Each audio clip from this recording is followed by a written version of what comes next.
Hello, and welcome to Right for America Issues that Unite, Don't Ignite. I am your host, Cindy Gross, also known as the Jewess Patriot. But you don't have to be Jewish to be a part of our show because we feature headlines and trends that all of us can relate to. As we begin every show, I just want to remind our viewers and listeners that the views expressed by our guests are not necessarily those of the America First Warehouse, Cindy's Corners Productions, Right for America, and any of the many outlets we are heard and seen on. And welcome to the show with my pearls of wisdom. As you know, each and every week, I open the show with my pearls of wisdom because my Jewish name is Zisel Perel, which means sweet pearl in Jewish. Today's show is quite unique and different. So, my opening is it fact or fiction? By the end of the show, I want you to reach out and tell me what you think. What is fact and what is fiction? My first guest is going to share with you his own experiences in Gaza, not what's on social media that is shared through people that want to deceive, not by those who want to claim Palestinian babies are starving and Jewish babies who were kidnapped and murdered and burned and watch their mothers raped, that did not exist. I want you to learn the truth. For security reasons, I'm calling him IDF soldier. Whatever he wants to share, he's going to share with you. This is very, very painful, yet very, very inspiring to share because I heard his stories and I want to share them with you. So, welcome to the show, IDF Soldier, and you can tell the audience what you want to be called. So, hi everyone. Hi Cindy. My name is Adi Karni. I served in the IDF for 2 years. I finished my military service about 6 months ago. And I've been a combat engineer. We did things also in Gaza, also in Lebanon.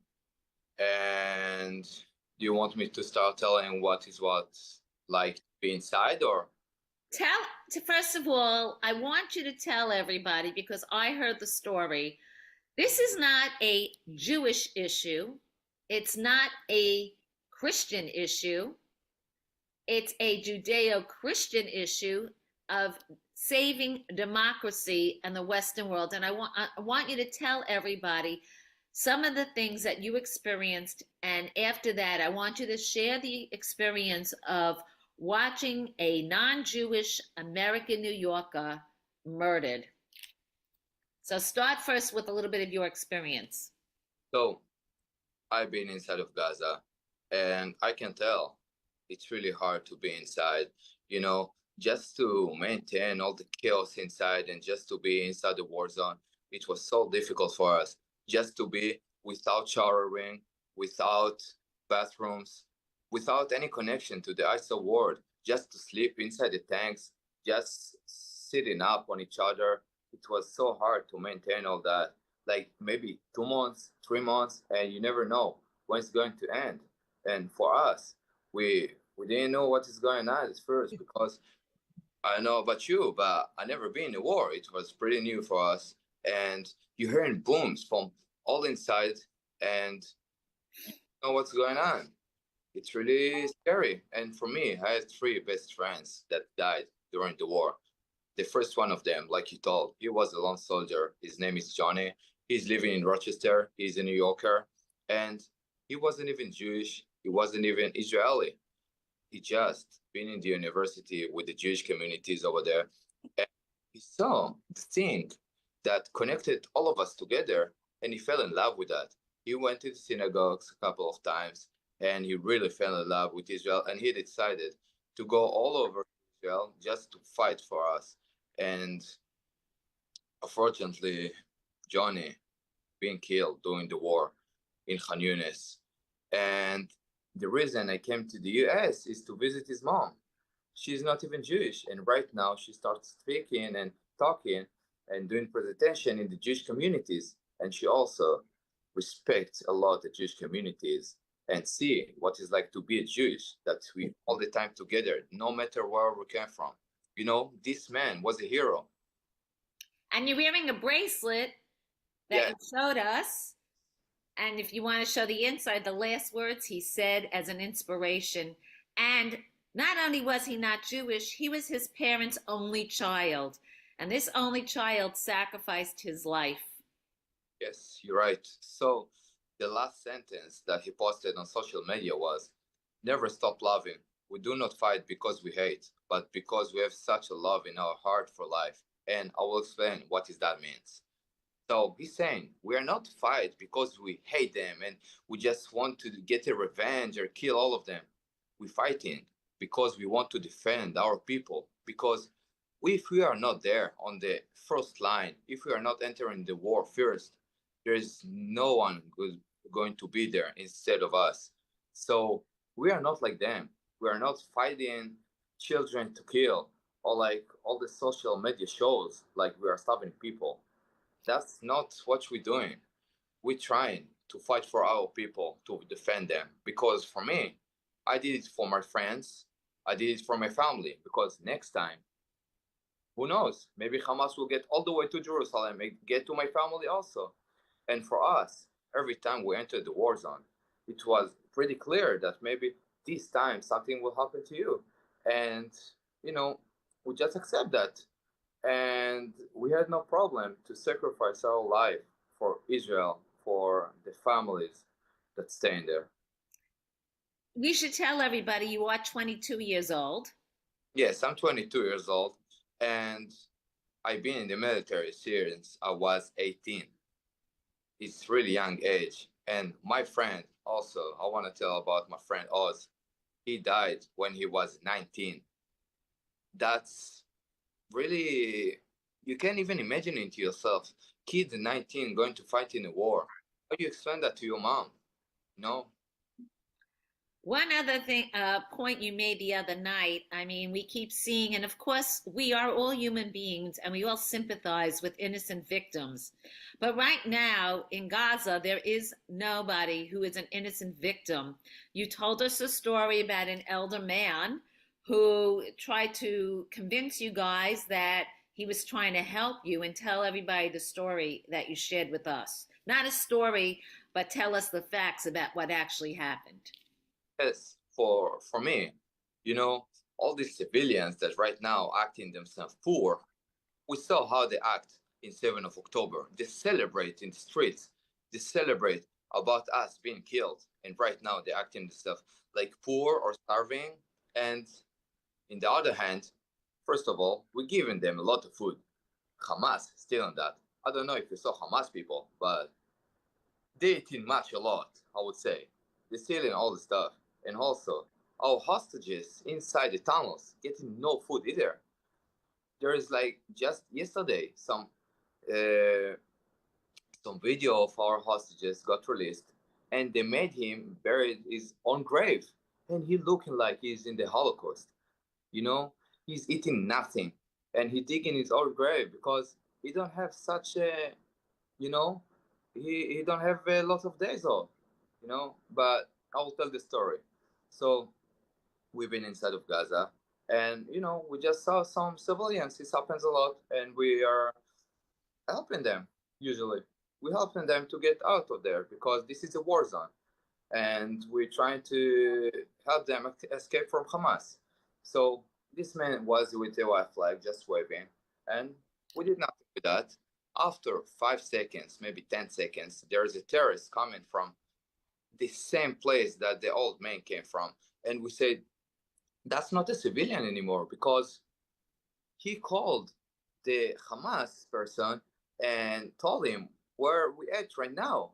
You know, they're all helping them at the end. And I've been inside the hospitals, I've been inside the schools, and inside the schools, that's not innocent people. They're teaching the kids from young age how to shoot the Jews, how to hate the Jews. Imagining yourself sending your son to school and like learning how to shoot. That's something that you can't imagine into yourself. Also, the hospitals all over news, they're saying like Israel just entering hospitals, bombing hospitals, but inside the hospitals, they're hiding hostages, they're hiding weapons. That's the terror commanders over there. What is the one message? Because now even uh, there is a lot of talk among even a couple of Republican elected officials, definitely people like, I don't even want to mention their names because they become so anti Semitic, but people on the right that are questioning what's going on. What is the message you want to share? Because the people that follow this show are patriots, America first, and they support President Trump. So, in the last 2 minutes that we have, please share with the audience what is the closing message you want as a 22-year-old Israeli soldier who has fought in Gaza and has seen the worst of the worst. Um, Tell them what the message should be for victory and for success in worldwide peace forever. yes, so I'm not looking for troubles, we only want peace. So for me, we all just need to stay united. I'm talking about that we're fighting not only to state of Israel, we're fighting to the people all over the world. We fought against Iran. Iran will bomb everything. We're doing this God's job for everyone all around the world, and to all the Jews around the world. It doesn't matter where you're from. In the end, we all need to stay united and be in peace. That's all.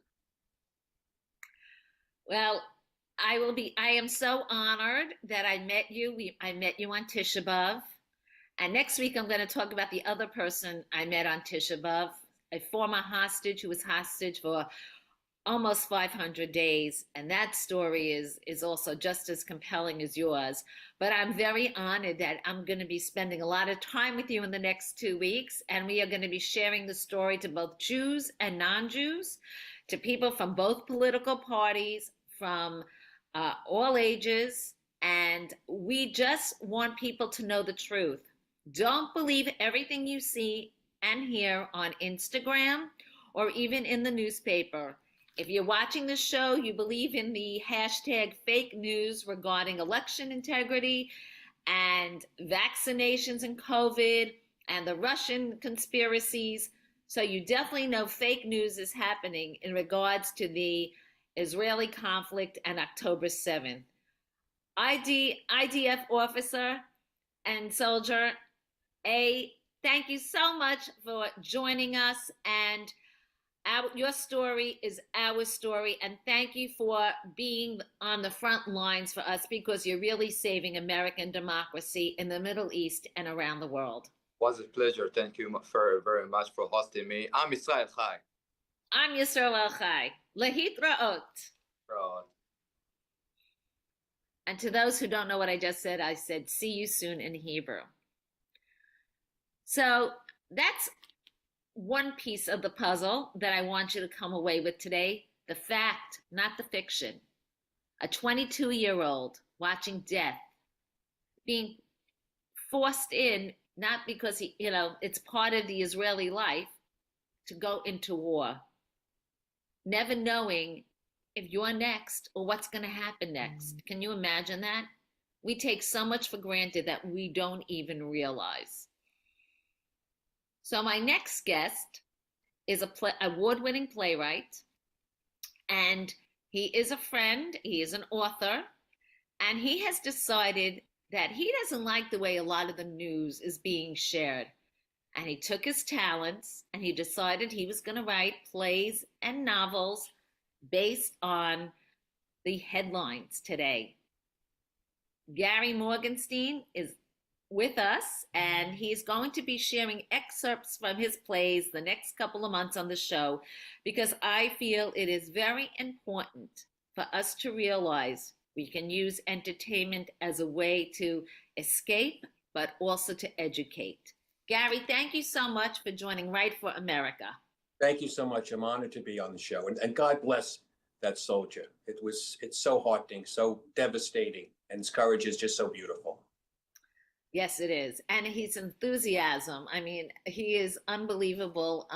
I've heard from him so much. He just wants to share the story and get everyone involved. But like you have something you want to share. You don't want to remain quiet. And you have used your creative talents to really educate people from all backgrounds, all over the country, in live performances, in plays, and books.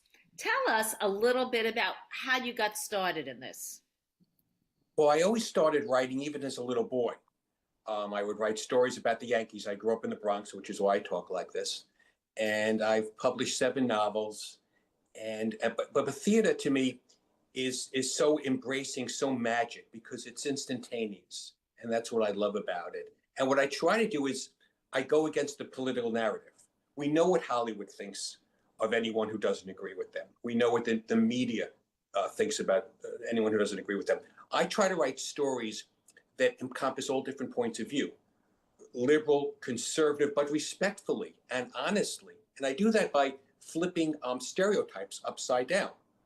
So, for example, we're going to see scenes from A Black and White Cookie, which has won the Broadway World Award for Best Original Play. And the star of the play is an African American Republican who's the hero. Now, you're not going to see that in the next George Clooney movie. It's pretty unlikely. So people will say, well, wait, that's different. That's not how I think Republicans are, because he's like everyone else. And the co-star is an eccentric Jewish radical, a communist who's homeless. Again, flipping the narrative. And I think when you flip the narrative, when you flip the stereotypes, you make people go beyond the demonizing that we all get, right? And I think and see people as people. And what I love about your stories is that they are so comforting. It's something that is ageless. You could take a teenager to watch it, you could take somebody in their 90s to watch it, and they'll appreciate it and they'll share different experiences because of the times that they live through. So, Gary, without any further introduction, I do want you to talk a little bit. First of all, let's talk to your director. Please introduce her and tell us a little bit about how you met and how she got involved in this. Michelle Capolino, my all-time favorite director. She's worked on many of my plays, and she's just wonderful. This is about Michelle. I always get a little agita when I start a project, and the director, this and that. With Michelle, I never worry about anything. If I have a thought and I text her, she's already done it. And she's creative and she's wonderful. She's a wonderful person. So please just bring her on. Okay. Michelle, thank you for joining Might for America. Thank you. And I was fortunate enough to meet you at a live event. We had a standing room only event at an organization, fundraiser. And at the end of this, I'm going to talk a little bit about that. But tell us a little bit about what it's like to work on these timely topics that are not necessarily so popular to work with in Hollywood or, on Broadway. It's pretty amazing. I have to tell you, I say this to Gary all the time. Where in the world is that crystal ball of yours? Because he'll write it 2 years, he had written it 2 years ago, and then things are happening 2 years later. His timing is crazy, but for some of the political pieces, but some of the other pieces, as you said, is very timeless, bringing people together, uniting, not igniting, but bringing ideas that inspire and make us think a little bit, trying how to be a better human being, how to do something kind for one another, going beyond color, religion. None of that shows. It's about humanitarianism, and he makes me, because he writes it, it makes me cry and laugh and feel. And when I look out on my audiences when we're doing this, I must say, they feel it, they see it, they hear it as well. And our actors are able to bring it all together, truth. They bring the truth on screen. Michelle, that was, I mean, so inspiring. And I wish some of Hollywood would take notice. It's funny, the Emmys came out, and I'm like, oh my God, I don't even know these shows. I don't know who's, and for me, that used to be like everything. I used to work with people like Alice Faye and Ann Miller. And it's like, I just was reading, it's the 75th anniversary of the Sunset Boulevard and All About Eve.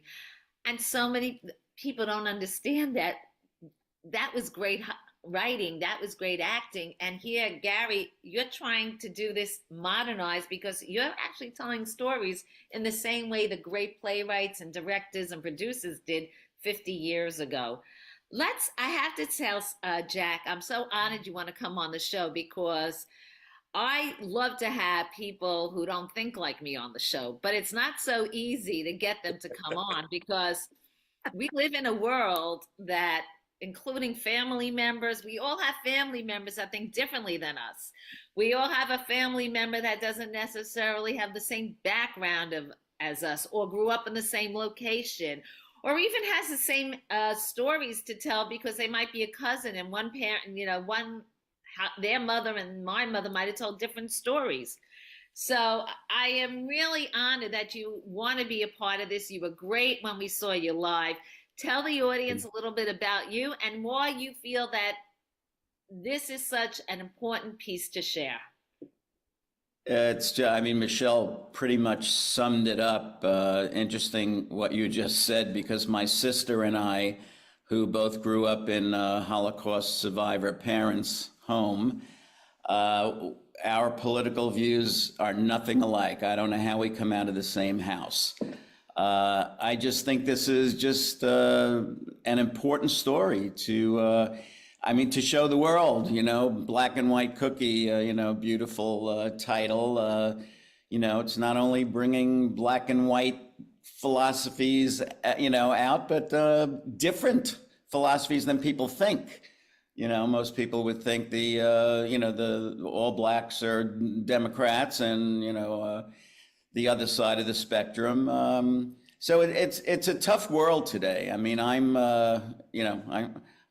just listen to the candidates. I actually taught for 16 years, fourth grade. And when election time would come around, I would say to them, listen, I want you to listen to the presidential debate tonight.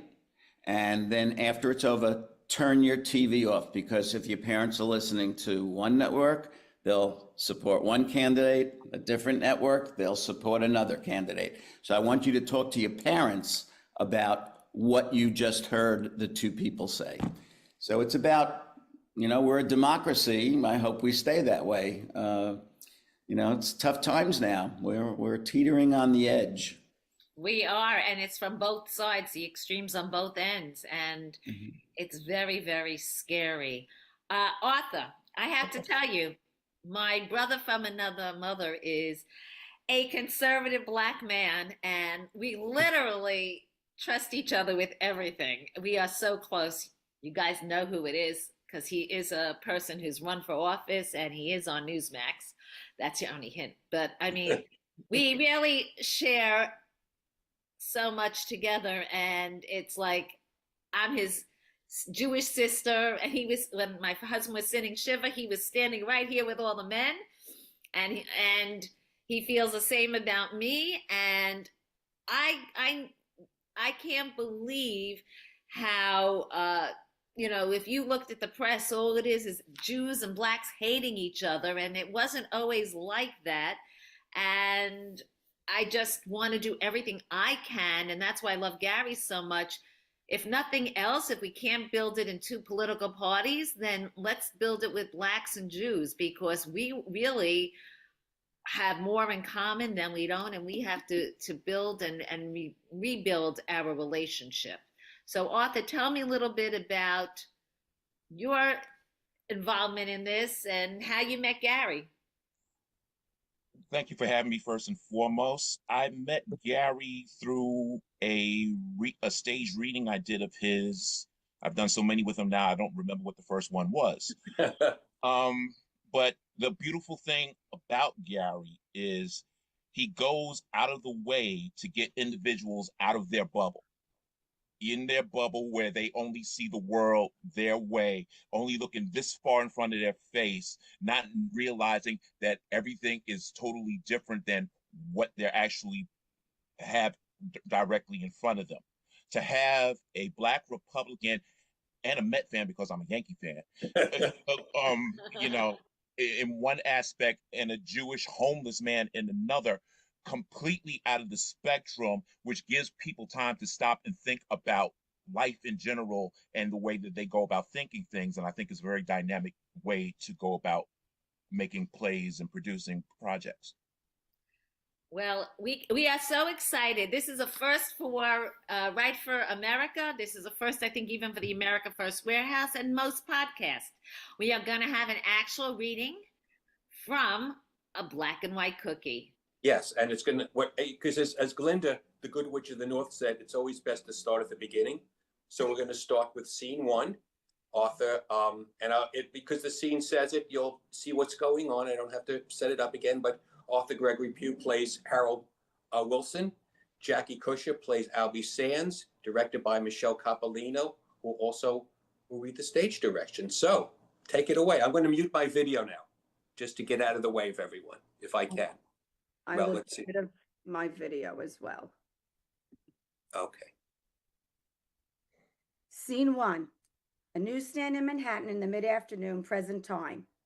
As the lights come up, newsstand owner Harold Wilson, a no-nonsense male, New York Mets cap, grunts, thanks his customers buy papers and assorted snacks. A Mets game plays on an old radio on a shelf next to a propped baseball bat. Harold puts up a sign, closing, end of month. There's a sportscaster in the background. The Cardinals have erupted for 5 runs and lead the Mets 7-1. Disgusted, Harold turns off the radio and returns to his stool. Enters Albie Sands, a disheveled, as if it were a fashion statement, comes to a full stop, staring at the sign. What does that mean? What does what mean?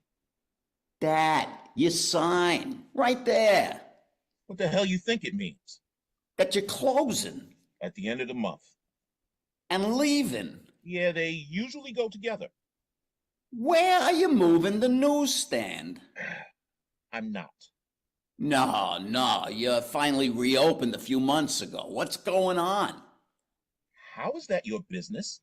Of course it's my business. I've been coming here almost every day, excluding the capitalist lockdown, for 8 years to buy a sandwich. And yesterday's New York Times? As Harold hands Albie the rolled up newspaper and pops a sandwich into the microwave. Ham and Swiss, lightly warmed. Spare the mustard. Which gives me the right to ask where you're going. No, it doesn't. Will you move? You're blocking my customers. You really leaving? Nice. Then what about me? Where do I go? There's a newsstand left on East 13th. I live on East 9th, just 2 blocks from here. This is more convenient. Oh, I'm sorry I messed up your life. As you should be. I have a routine. A ham and Swiss. Spare the mustard. Because I have digestive problems, as you know. I didn't. Remember pre-dystopian nightmare when I was in bed for 2 weeks with acid reflux? No. Where'd you think I went? In my business, people come and go. Most are gone. I almost was. Bingo. Exactly. Then, after my ham and Swiss, I confront the horrors of the world. Do you know why I read the paper a day late? Because it's free. Come on, you must have wondered. No. Never? I don't know. Maybe because the news is a little less horrible a day later. Which is exactly what the ruling class counts on. Gee, I never would have guessed that. They hope we'll become desensitized to their atrocities. But when you have 24 hours to see nothing's ever going to change, it's much worse. Racism, wars, global warming. They want us to accept their oppression as part of life, but damned if I will. Maybe if you didn't get so upset, you could eat mustard. At the price of turning my back? No, sir. You've been my link to humanity for nearly a decade, Harold. Now you're tearing that away, shredding it into tiny little pieces. You could always read the news online. Everyone else seems to now. And get tracked by the NSA? The microwave goes off. Harold hands Albie his sandwich. So, why you leaving? You owe me an answer. Look, Mr. You don't know my name. I forgot. Who else has come here for 8 years, every day, except the virus and the acid reflux? I used to have lots of customers. Albie Sands. Well, Albie Sands, if I tell you what happened, will you promise to leave? Oh boy. My lease is up. And they're raising the rent after you survive the shutdown and come back. Yes. Shame. Shame. Shame. You done? Never. And what? I can't afford the increase. what are you doing about it? You're letting the fascist dogs drive you out of business? Seems that way. After how many years? Let's see, including our time together, almost 30 years. And then, Then what? how will you spend your remaining years after this cowardly decision to run away? What are you calling a coward? I had 2 tours in Vietnam. And I tried my best to keep you from going. You can fight back, Harold. I'm retiring, and that's that. I got plans. Oh, Yes, big plans. like, I don't have to tell you. because you have none. I never thought of you as selfish. You don't even know me. Oh, yes, I do. You wouldn't turn your back on your fellow citizens. I'm turning my back on you, aren't I? I meant all your customers. Those left will go 4 blocks to another newsstand like you. It won't be the end of the world. It is. Small businesses are being driven out of this city by landlords who obey one rule: profits. Together we must stand up to the oppressors, Harold. Together, meaning with you? Who else? I battled these bastards my whole life. You didn't keep me out of Nam, did you? Oh, but I got this trying.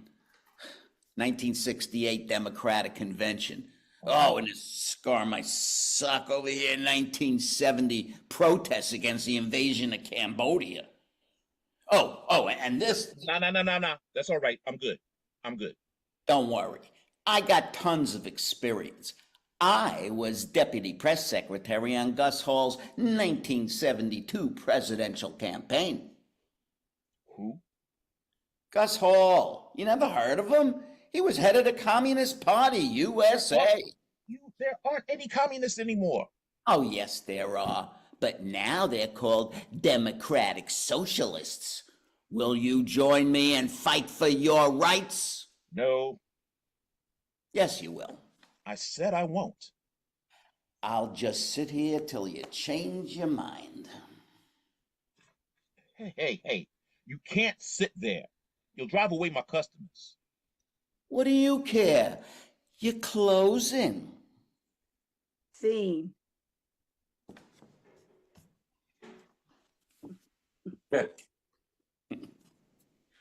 Wow, that is really, really powerful.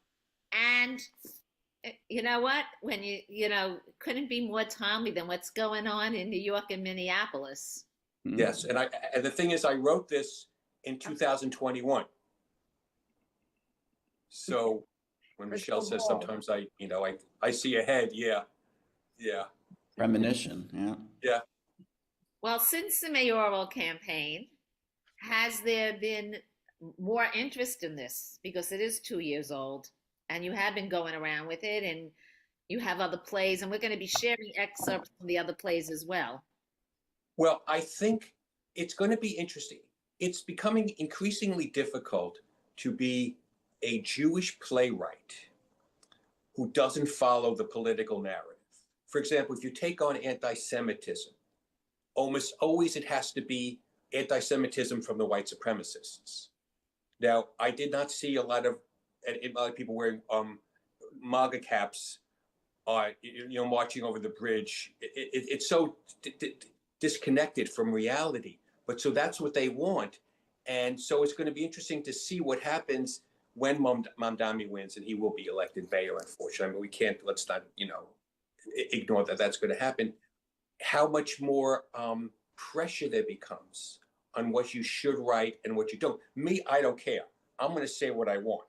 And I always believe it's like the audience when you have a play performed. The audience is sneaking in. They're like eavesdropping on people in all unguarded moments. So you have to be honest. You have to show how people react, how they think, how they behave, and how they talk. Honestly, you can't pull your punches. Now, I don't believe in shocking for shocks. I mean, I don't have bad language. There's never sex, the violence. There's nothing like that.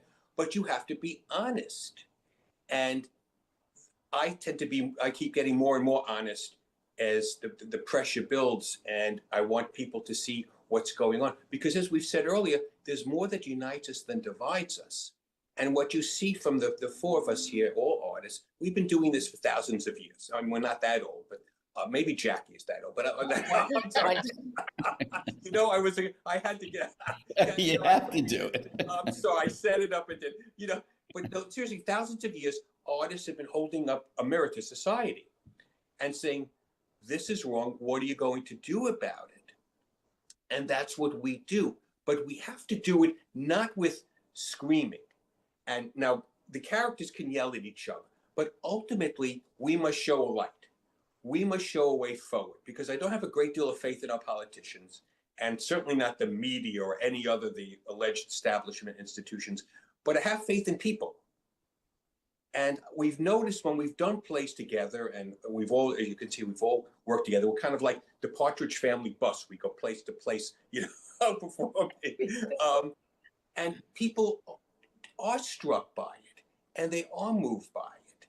And they do see wonderful actors like Jackie and Arthur touch them.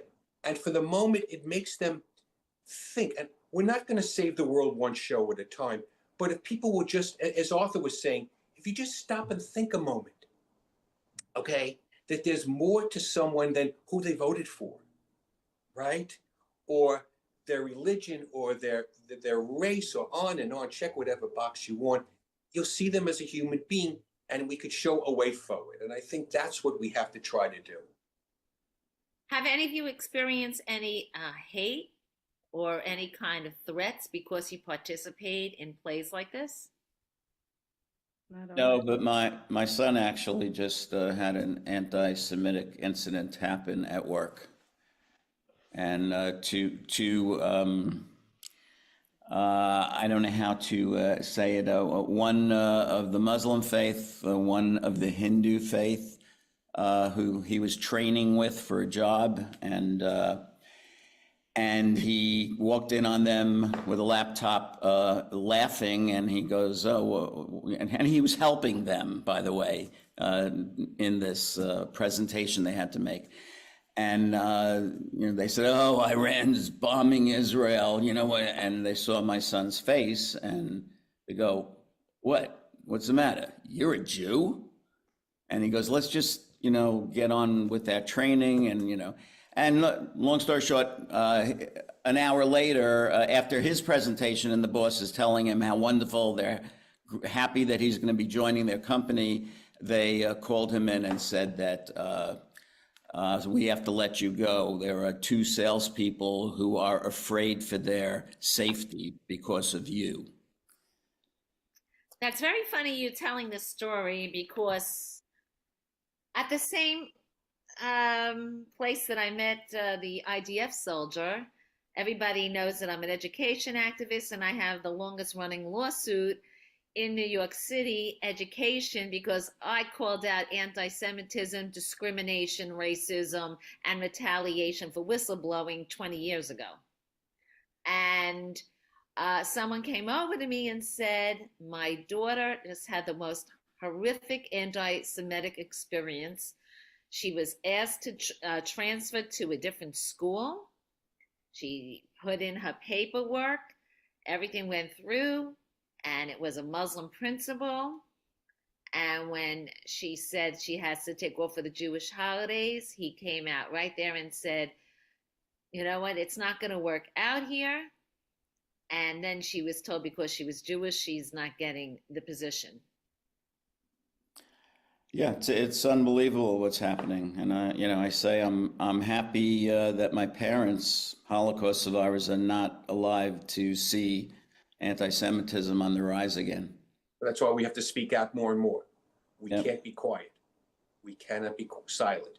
We must make our voices heard, even if we get consequences, even if we get fired, even if our plays are not put on because someone's afraid of the consequences. We must stand up. Since October 7th, one of my favorite quotes is almost every day I think of the words of Martin Luther King, who said, in the end, we do not remember the words of our enemies, but the silence of our friends. Mhm. And there's been too much silence. And we have to,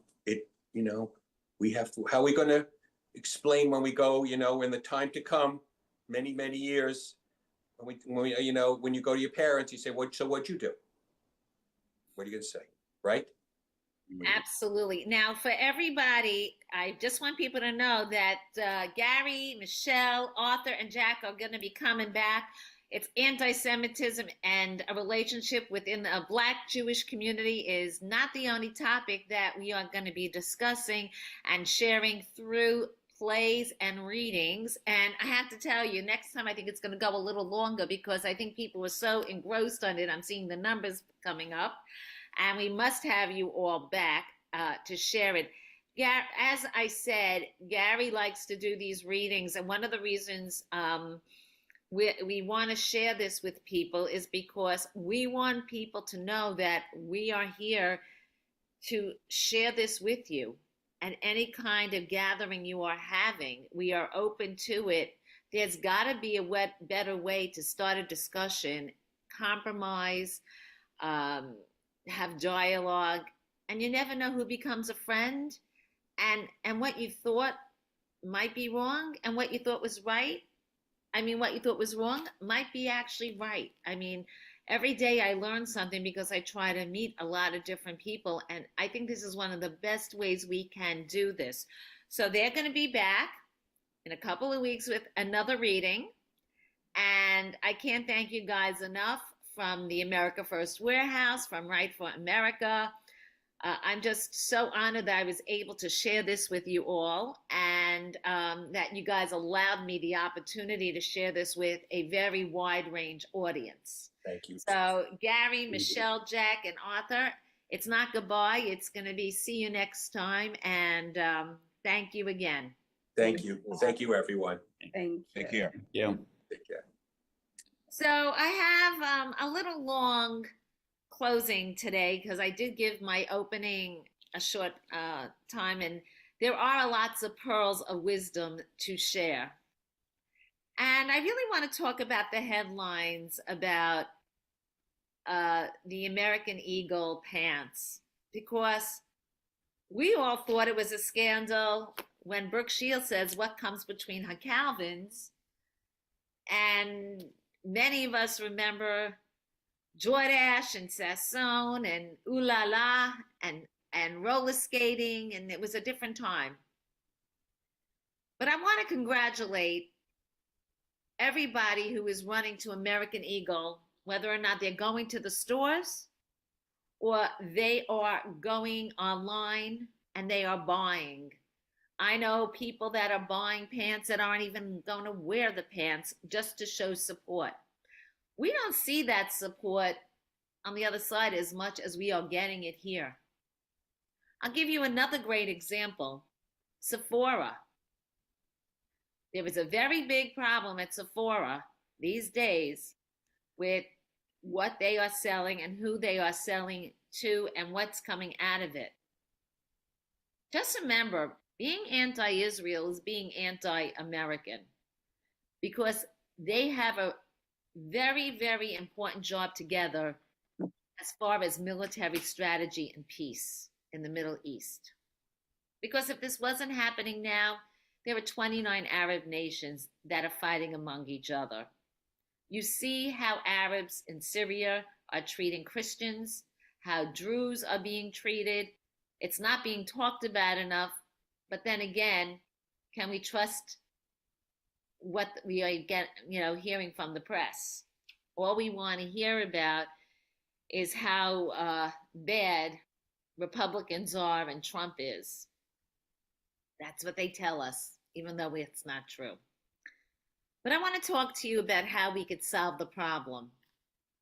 And I keep telling my friends, our biggest power is by voting and with the power of our wallets.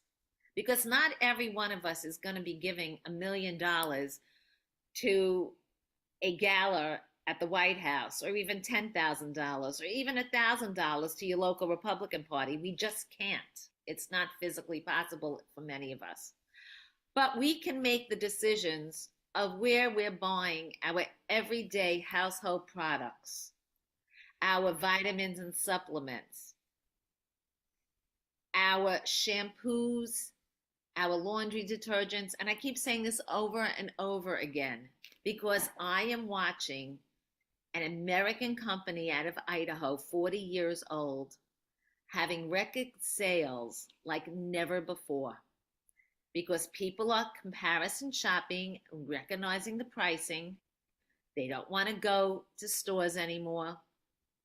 They don't want to buy products that have ingredients that are toxic, like formaldehyde and ammonia and bleach.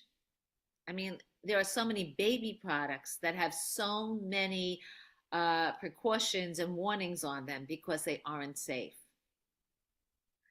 Many of you have seen on several shows some of the products that I've been using and that have made a difference in my kitchen, in my on my floors all over the house, and with some of the food and supplements I eat. And I keep getting requests. So I just want to tell you, I'm so honored that the America First Warehouse is actually joining me in this venture to get all of you to get away from the places like Walmart, who's the heiress of Walmart was very proudly sponsoring anti-Trump parades from July 4th. I want you to start thinking very carefully about reaching out to the America First Warehouse. We're going to have across every show now a website that you can go directly to, and I myself or my team will be helping you pick appropriate products within your budget that you can purchase that are American made, tariff free. You're not going to have to worry from this company about meat prices because the meat is from America, so we don't have to deal with tariff issues. You're not going to have to worry about tariff prices with coffee because they have their own factories in America with organic beans, and the coffee tastes totally different than what you're buying in the cans in the supermarkets. And it's also cheaper. And I mean cheaper in that it's affordable, and when you compare the prices, you see dollar for dollar, it's less. It's a country that supports green and preserving and recycles plastic, not necessarily associated with conservative and Republicans, but yes, we are on top of that. It is a company that was one of the first to send truckloads of supplies to Los Angeles for the fires and Texas to the floods for the victims so that at least they get some clothes, some food, and some cleansers and shampoos and soaps to wash themselves. I am proud to be associated with a company that doesn't spend profits on celebrities and fake endorsements, but rather donates money to veterans organizations and law enforcement organizations. I am very proud to have the wellness store as part of my life and a part of my routine. And I'm just so honored that Joe the Box and the team here, and hopefully every single host on every show, and all of you will join us. It's not political, it's common sense. Toxic free. 40 years toxic free. This company has never had a lawsuit about toxic ingredients. Over 90% return rate from customers. You never hear of that. A return policy where you could use up the entire product if you don't like it and get your refund. A customer service that features all American citizens on the phones when you call who speak English. All those services, plus a lifestyle and diet that has received awards, working with scientists. All of those and much, much more are available through the website. It's going to be www.myfreedomcard.com/TAFW. And we're going to be sharing it through our social media, on the website, in our emails, and throughout the shows. I can't express enough to you. I feel so lucky that so much of the nonsense that's going on, I don't have to be a part of because I know who makes the products I use and that I don't have to be embarrassed about them or watch silly commercials like Jaguar that's falling apart. Just take a look at how many businesses that went woke are no longer seeing the profits they once did. And congratulations for the actress that actually has no problem modeling jeans, or for the people like the Patriot Barbie, who has no problem sharing all over Instagram and Facebook, being a proud American patriot. And we have so many others. We have many celebrities, doctors, lawyers, and accountants in our team, as well as students and mothers and grandmothers and teachers, because we are all patriots. We all live in America, regardless of whether or not you're a Democrat, Republican, or independent. So reach out to us and let us help you support American businesses that support our values. Well, it's getting to that time. The show is ending. I brought you a little bit of something that I found very informative and factual, and something that was entertaining and factual. And I hope you join me in looking for ways to build bridges and keep America great again, keep the world safe, and I will see you next week on Right for America. Thank you for tuning in.